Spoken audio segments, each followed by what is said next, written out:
All right, and while we wait for everybody to come in and start the questions, I'll go ahead and start off the session by talking a little bit about quizzes and Lockdown Browser. So in Canvas, when you create your quiz, first thing to know about if you need to use Lockdown Browser is that Lockdown Browser only works with classic quizzes.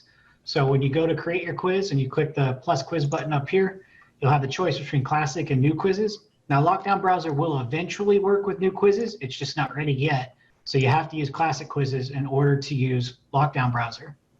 Once you set up your quiz and you've got everything ready to go like this, you'll need to go into Lockdown Browser and actually tell Lockdown Browser to apply itself to that quiz. So once you get in, you'll have a list of all of your quizzes here, and you'll need to open it up and into the settings and go ahead and require Lockdown Browser. If you want to require monitor, which utilizes the web camera to record the student during the exam, you'll want to hit require Lockdown Browser or monitor. And you can look through all of these settings. I don't recommend you fuss with them too much. The defaults are pretty universal, but you can look into those. And if you have questions, reach out to the help desk about the individual settings. But if you just say require Lockdown Browser and require monitor, you're pretty much good to go. And you can hit save and close.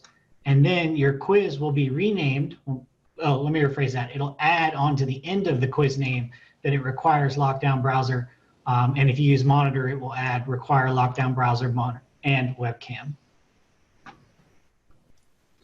Can you explain notifications? Students feel like they are getting overwhelmed with notifications from Canvas.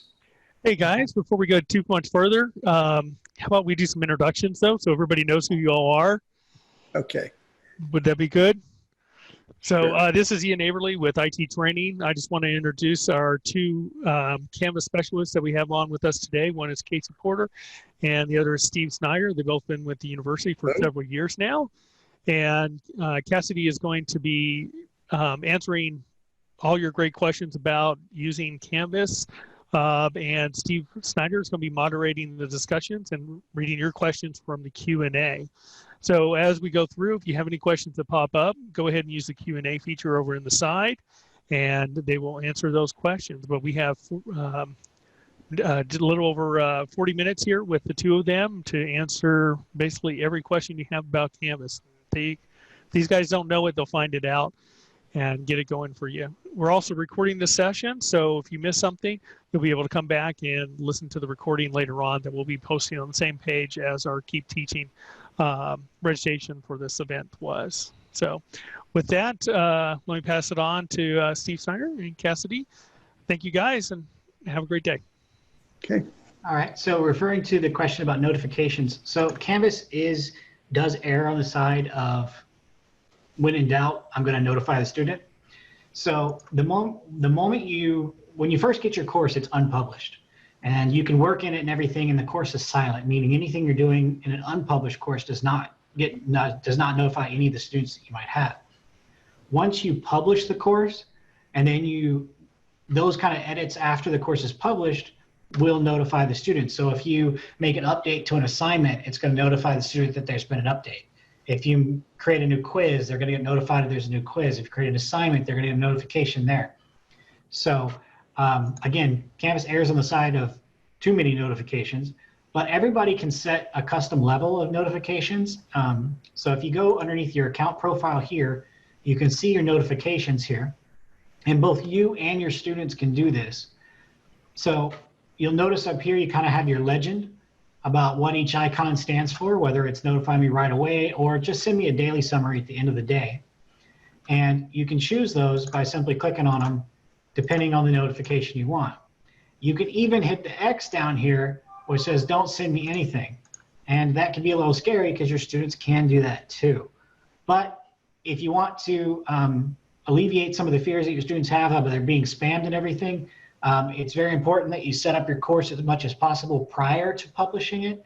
And then after you've published it, you can tell them about this notification option, but I would definitely not let them go any deeper or recommend that they don't go any deeper than doing a daily summary for some of these, but definitely keep notifying me right away for a few of them, and that'll be up to them to decide. There is no way for you to decide for them. Is there a way to temporarily unpublish a course? You can temporarily unpublish a course if there's been no submissions for homework. Someone asked, is there a foolproof way to have students upload a spreadsheet without the format being scrambled? Okay, so there's kind of two frames of thought. One is that actually the Excel sheet scrambling problem was fixed at the end of fall last year, where it would change the data points, like especially if they had a graph, and it would totally mess up the colors and the graph schema and even the percentages and everything. That has been fixed, so it shouldn't mess up the formatting anymore.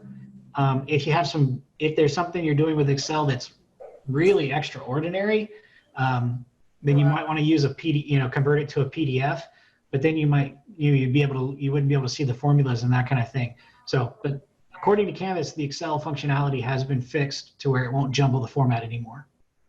If you are seeing that it's still jumbling that format, please put in a help desk ticket and let us know that that's happening, and we can try and figure that out, as well as we can let Canvas know that there's still some errors.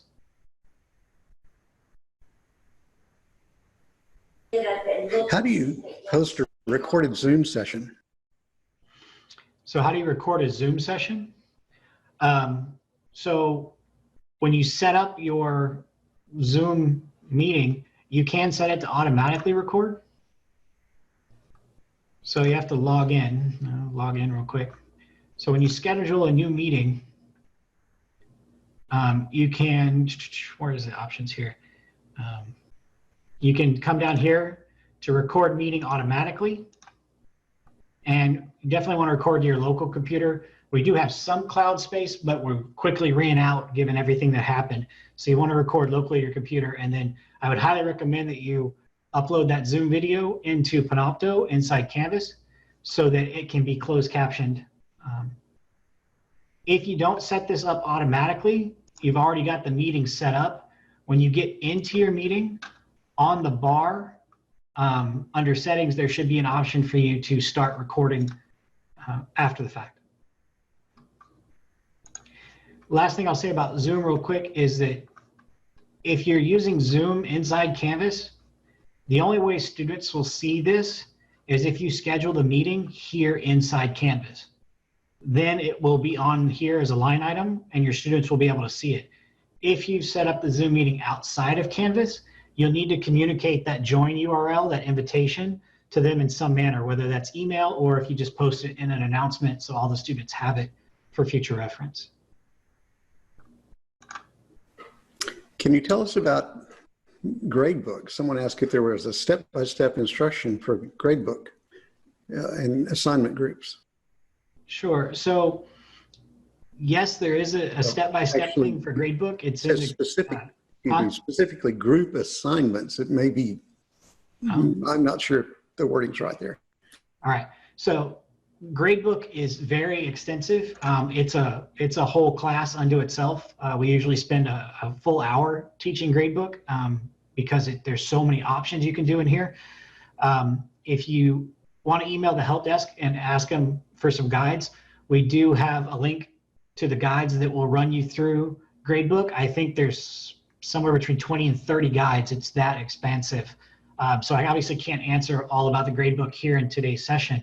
But I will show you assignments. So the Gradebook is built by the things that you build that have grades. So if you have a discussion that's graded, you'll get an item in your Gradebook. If you have a quiz that's got a grade on it, that'll be in your Gradebook. Same thing with assignments.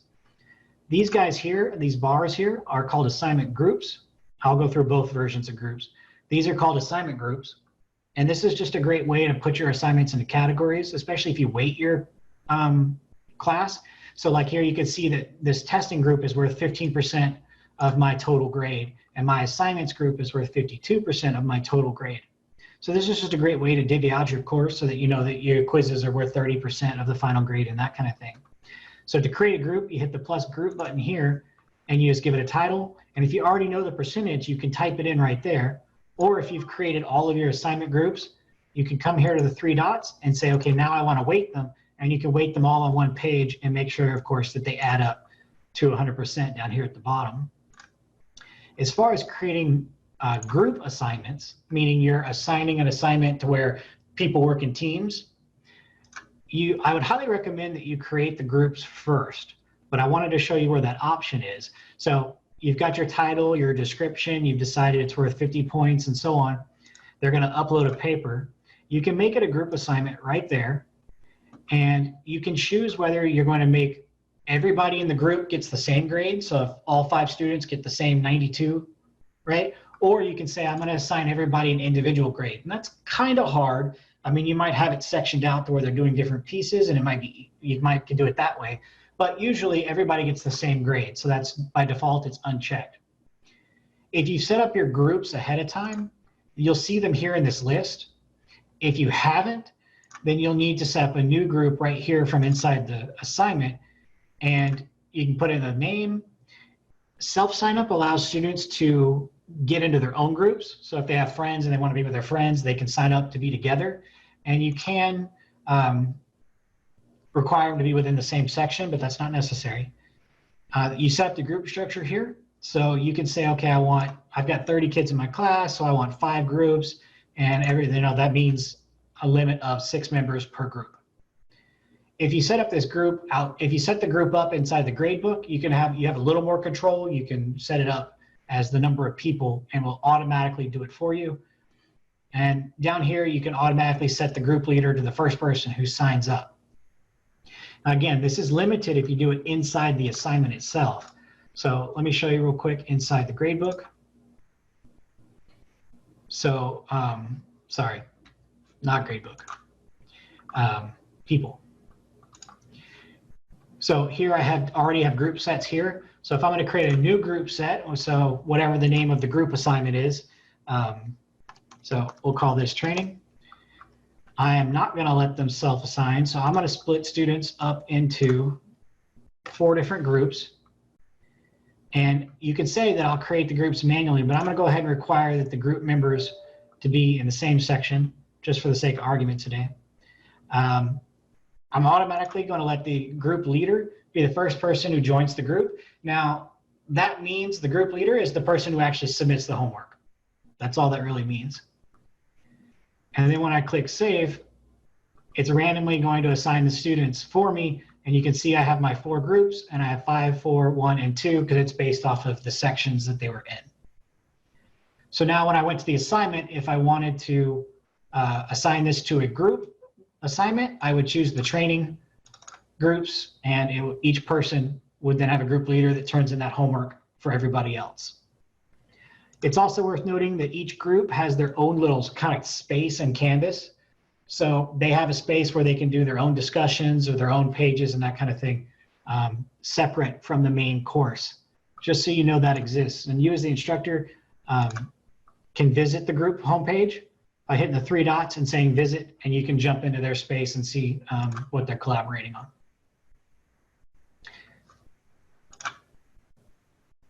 Okay. You're muted, Steve.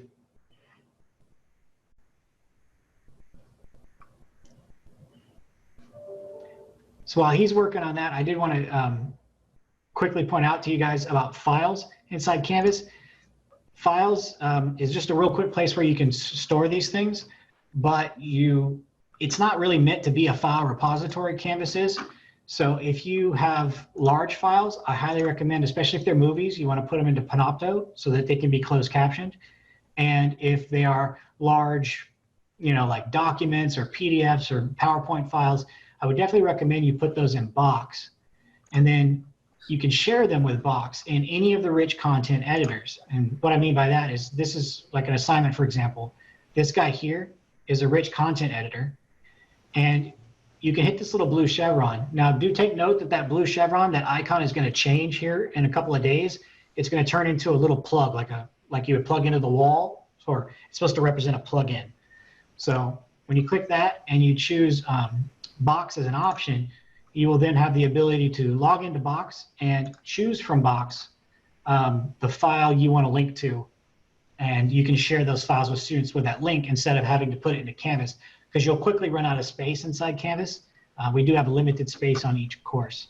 So if you have really large stuff, put it in Box. If you have really large movies or any movies, I would definitely put those in Panopto, because you can also embed Panopto videos right into an assignment or right into a page inside that rich content editor as well.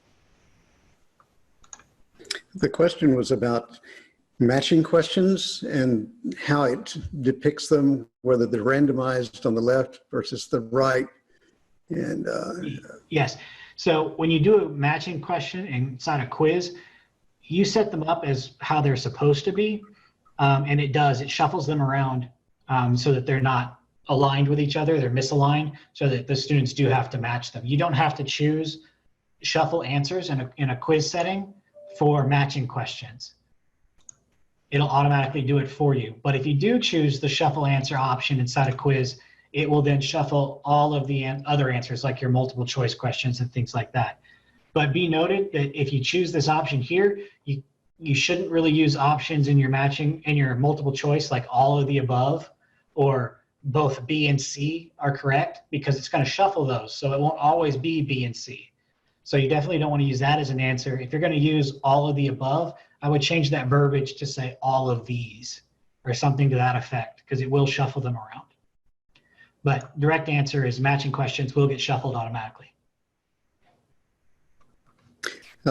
Is there a workaround for preserving content from Canvas previous courses for more than 500 days so it's still accessible to the instructor? Preferences to avoid individual hard drive space and cloud storage. Right. The 500-day limit is on the free for teachers course, or maybe if you came from a different institution, they set a 500-day limit. But here at SMU, we are bound to keep all of our information in Canvas for at least 5 years. And as of thus far, we have made no plans to do any depreciation. So even if a course is concluded, you can still get into your old courses in a read-only state, which means you can't edit them or anything, but you can still see them and get the information out of them by going to courses and all courses. And then here's all my active courses. And then down here at the bottom is here's all my past courses. So I can still get into those down here and access the information as necessary. Again, we haven't set up any plans yet to do any depreciation of information inside Canvas.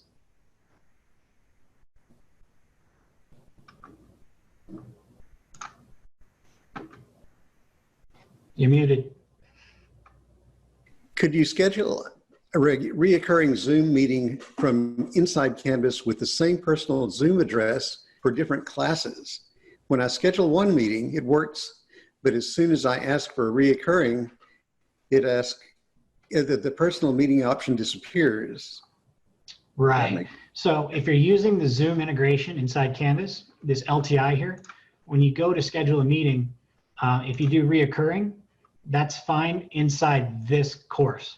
You cannot do a reoccurring meeting inside Canvas for multiple courses and have it show up on multiple courses.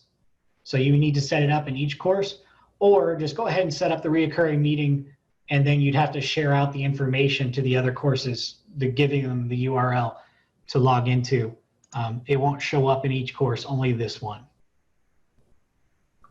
So I'm going to try and put some of these questions, or at least group them together. You talked about Box a few minutes ago. Where do you find Box again? Sure. So if you don't have it right here in your navigation, you'll go to settings, and you'll notice my navigation is very long because I turn everything on so that I can see every possibility when I do these trainings. But inside settings, you go to navigation, and if Box wasn't here, it'd be down here at the bottom, and you could either click it and drag it to where you want to put it, or you could just enable it and it would pop it up here to this top menu. And you can arrange these in any order you want. I don't recommend that you rearrange them too much because students are kind of used to a certain kind of flow inside the courses, but you can move them around. Just remember when you've got your menu the way you want it to click save down here at the bottom, and then Box should be part of your navigation. Now, it's important to know that you will see your box. And students, if they were to click on Box, they would see their box, not yours. So you still need to share the files inside the rich content editor of anything that you want them to see. For me, this is my box. So these are my folders and all my files. If I wanted to embed it, and I'll just show that again real quick, in any rich content editor, which is this guy here, you'll want to put the cursor where you want it and hit the little down arrow and choose box as your option, and then you would go and select the file you want to share. A related question is the storage limits within Canvas itself. Sure. So Canvas, I think we have it to a couple of gigs right now. So there's a lot of room. But when you start uploading 500 megabyte PowerPoint files and 700 megabyte movies, it goes really quickly. That's like 2 movies and 1 PowerPoint when they're that large. And we do have people who insert full resolution images into their PowerPoint. So the PowerPoints end up being 300, 400, 500 megabytes large. And so that's when we definitely need to utilize Box. And movies we need to put into Panopto, especially for the closed captioning. But the direct answer is Canvas has just a little over 2 gigs per course. This may not be a question for this venue, but I'll pose it and we can try and answer it for you. I was told that SMU will own your curriculum if uploaded to Canvas. I'm an outside contracted teacher. Does it apply to me? Am I teaching? I'm teaching a week-long continuing ed class. Should that go to SMU Go? Right. For their So the standard practice at SMU is that the intellectual property is yours, not SMU's. Unless you were paid to develop a course specifically, that others could use, and then that would be part of your contract. That would be something different. But as far as you just teaching the class, the information will be retained by SMU because we're required to keep student records for at least 5 years, but the material and the intellectual property is yours. There's a number of Panopto questions. A simple one like, how do you upload to Panopto? And is Panopto available to students for recording? And address those two and I'll look for the others. Okay, so here in Panopto, when you open it up here, you should get this list here. It is worth noting that if you used Kaltura in the past, we have migrated your videos over. If you used Kaltura between October and today, we're currently migrating those over as well. And when you click this little down arrow, because you're automatically put into this courses folder, right? This is my sandbox. This is my sandbox, right? I can open this up and I would see the other folders that I have access to. And I have a few more than you guys have, obviously. But you would see one in here called My Folder, and that's your personal space that no one else sees. And you'll see another folder that has your ID number on it. And that ID number is your migrated over Kaltura videos, just so you know. So uploading a video, you come up here to create. If you've never created a video before, you want to do record a session, and then you'll be prompted to download the software so that it can work outside Canvas to be able to record on your desktop, either through your webcam, record your screen, or any kind of input you might have. But to simply upload or like a recorded Zoom session, you want to choose Upload Media, and you can drag it from the folder right into this window here, or you can click on it and you can go find and browse your computer for the file you're looking for. Once you upload it, then right here where this little CC is, you'll see the word processing. And so what that is it's a 2-step process. So you've got the first, which is the upload part. So that'll take some time depending on how big the video is. And then you'll have the processing part where it will be adding the closed captionings to your video. Specifically speaking to Zoom, all it's going to process is the closed captionings. If you use Panopto itself and you download the software to create a video and you have it, like you check the box that says, I want you to capture my PowerPoints as well, then what it'll do in the processing stages, it will not only close caption your video, but it will also convert using OCR technology, the text on your slides, and all that becomes searchable to the students. So later when they're looking at this video and they're like, okay, where did he talk about isopropyl alcohol? They could search for the word isopropyl and it would jump to the parts of the video where you either said the word isopropyl or it was on the slide itself. And that's a really neat feature inside Panopto. So that's how you upload a Zoom video, and the closed captioning is automatic and it is machine learning. So it's about 80 to 90% accurate. So if you're in the sciences or you're using big $5 words, so, specific words to describe certain things like isopropyl, it may not get those big words like that. So I recommend that you go back and you kind of look at key points in your video and you can edit the closed captioning right in line with those videos. And once it's all done, you'll see the little CC right here, and you can click edit to edit the video a little bit, like if you want to do some trimming off the beginning or end or cut out some pieces, as well as you can edit the closed captionings to match those up. You don't have to worry about timing it. You just kind of fix the word and move on. What was the second part of that one, Steve? You're muted again.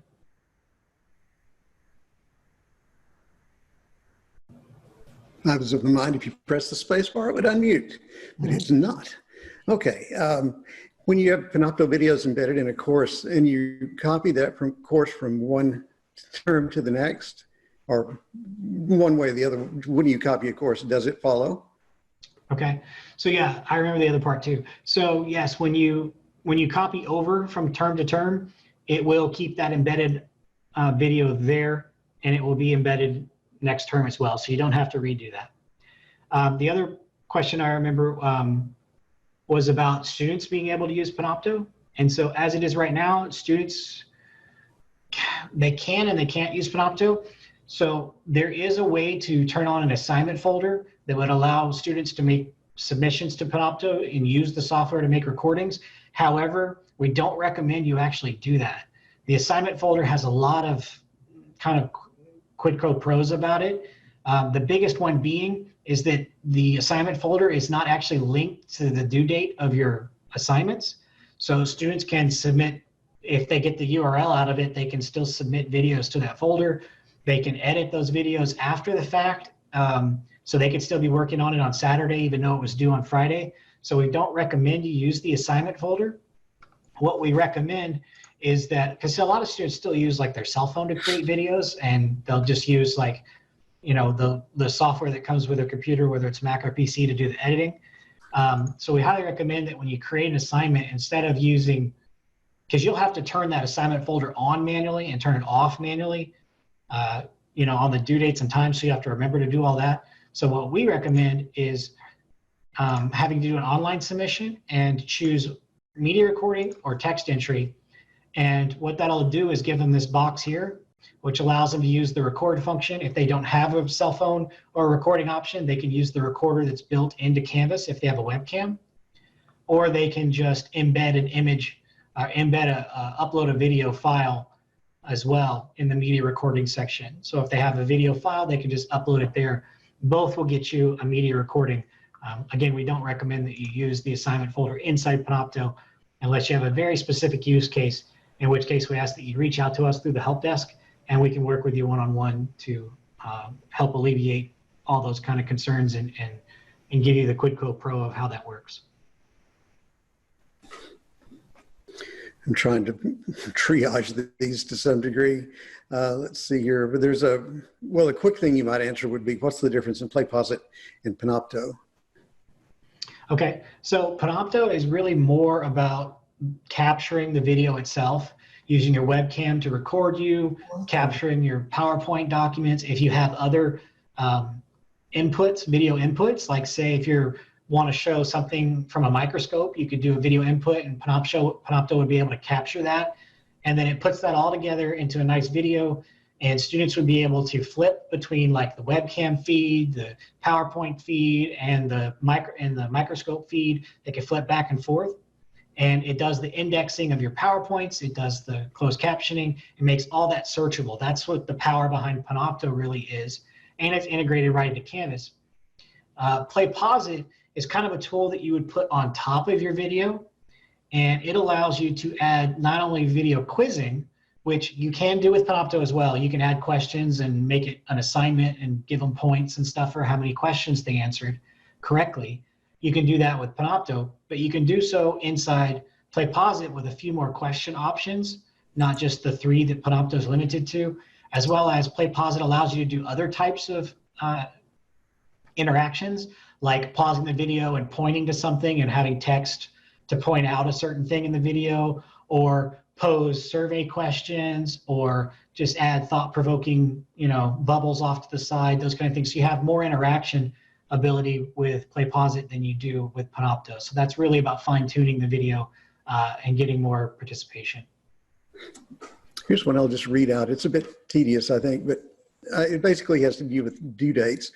I have a discussion board assignment in which students are required to make both a submission and a peer comment, but the submission and the comment have different due dates, and students often miss the second due date since the one discussion assignment will only list the first due date. Is there a better way to structure this type of assignment? Right. Without creating two assignments?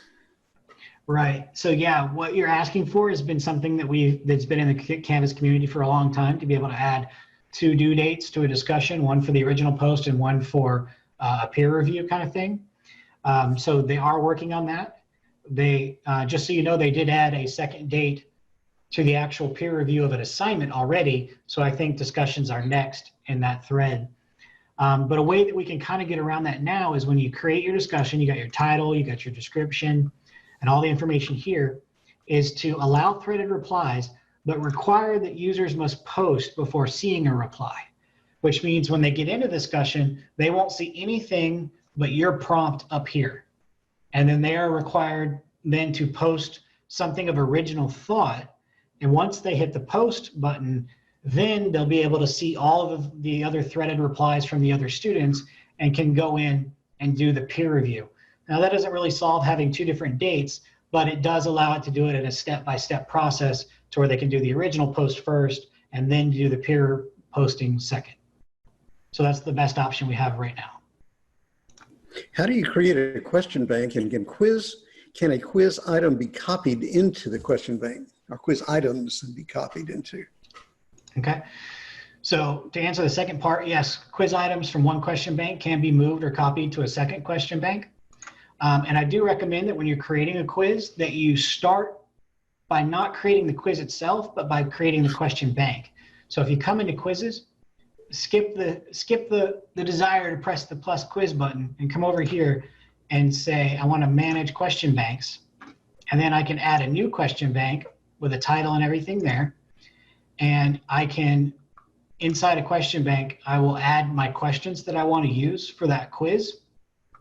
And you can add all the different question types here.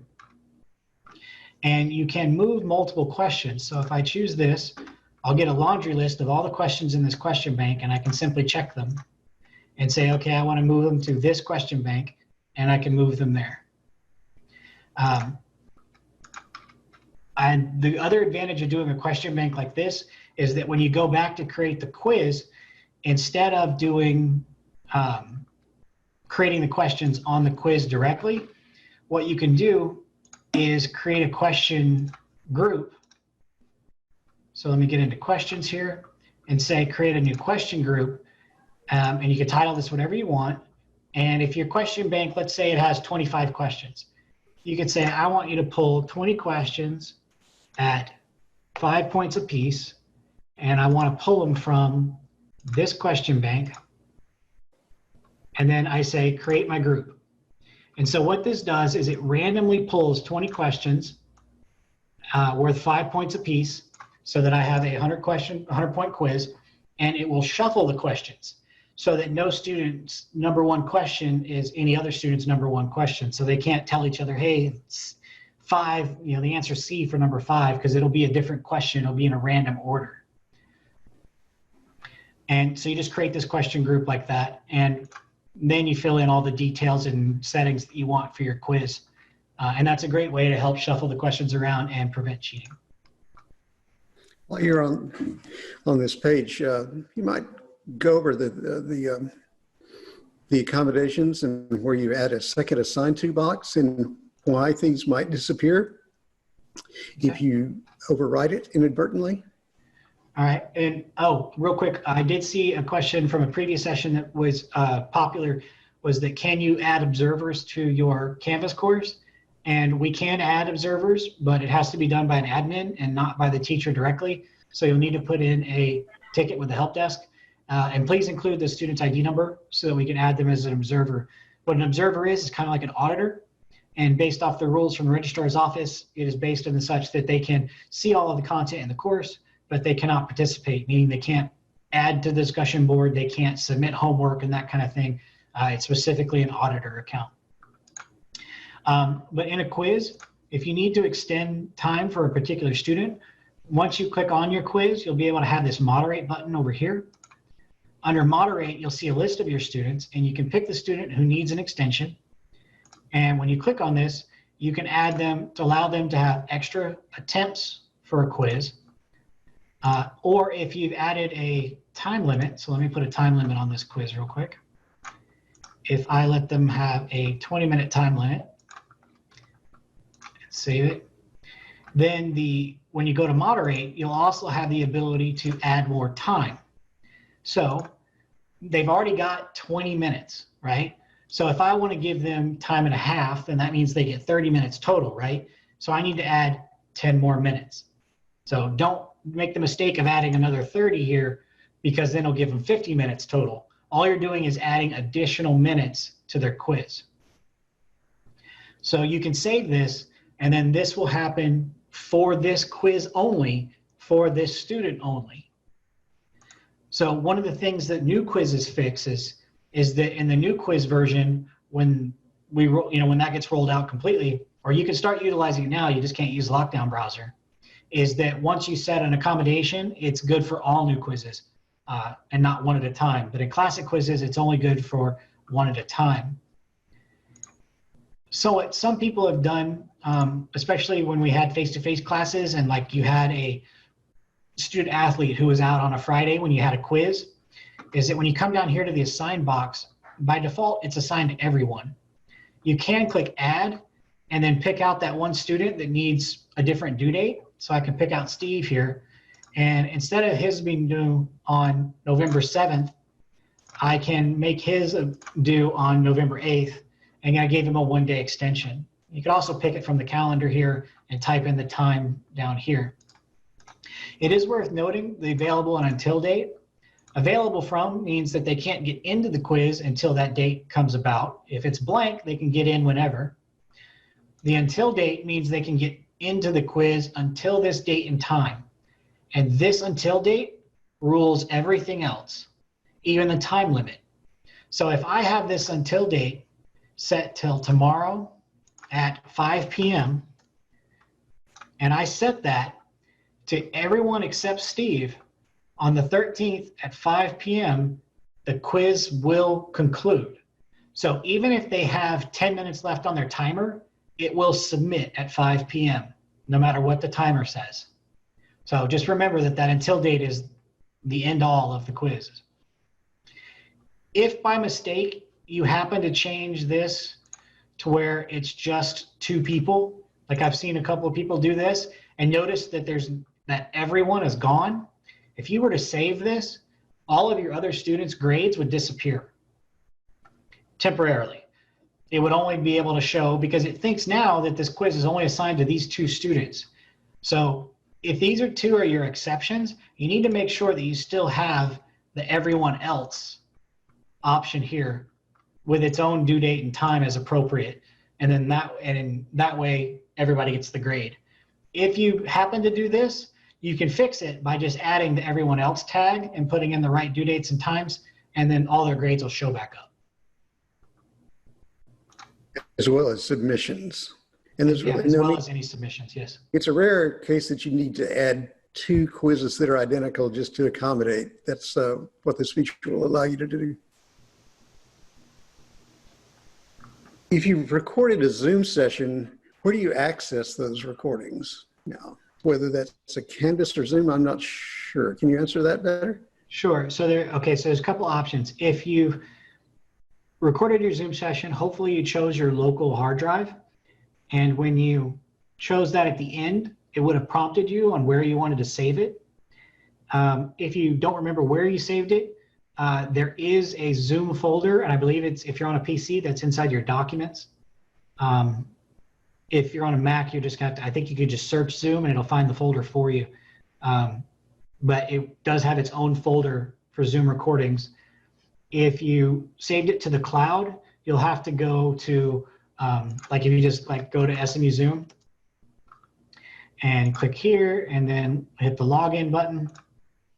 When it loads up your thing here, there's a recordings option if you happen to record it to the cloud, and you would see it listed here. If you did record it to the cloud, please download it and get it out of the cloud, because like I said, we're running out of space really fast, and then it's going to lock up everybody's recordings.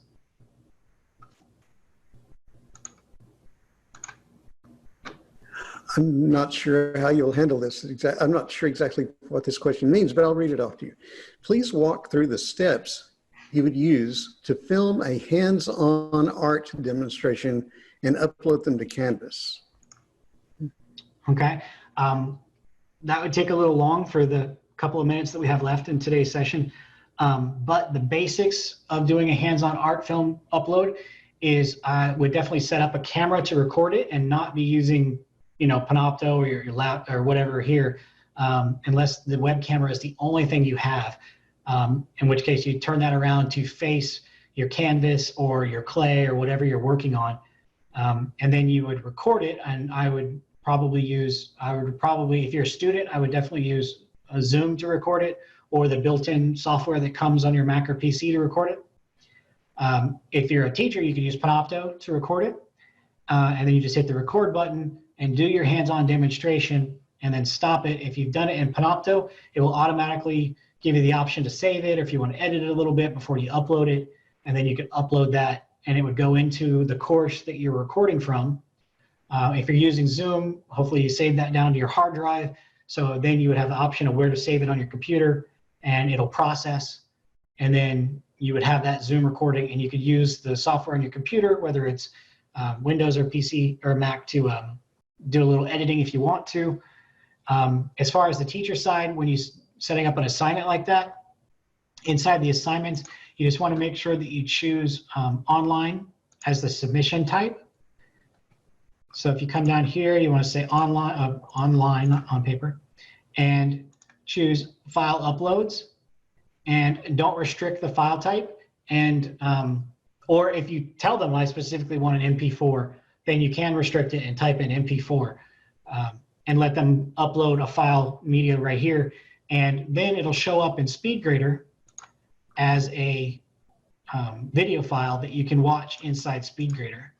So if I go in here and the student submitted a movie as a homework assignment, again, I think I have one in here somewhere. So this is just a tiny one. It shows up here as a video file, and you can play it right here inside SpeedGrader and give them the grade that they have earned. So I know that's a quick run through. If you want to get into more detail, you can put in a help desk ticket, and one of us will be in touch, and we can help you a little more detail.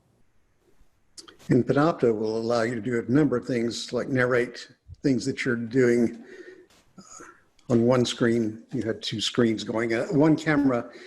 There's a document camera or a camera that's pointing at something you're working on, and the other camera would be towards your face. You can do things like that as well. Right. If you want to get fancy, you can have two camera inputs into Panopto, one that faces you and one that faces the artwork. And students can flip as they're watching the video. They can choose which feed they want to watch, whether it's the close-up or you.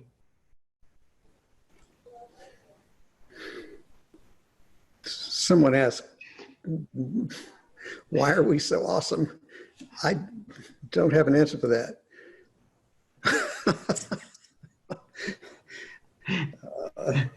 So that's actually all the questions we have. Does anyone else have another question before we end this all? I think that's perfect timing for you guys, because it's now already 4:45. So thank you all for attending. We will have a recording of this up on our website, like we said, in the next couple of days. And of course, if you have any more further questions for these excellent gentlemen, please feel free to contact the IT help desk at help@smu.edu, and they will get sent to them as needed. Thank you all for attending.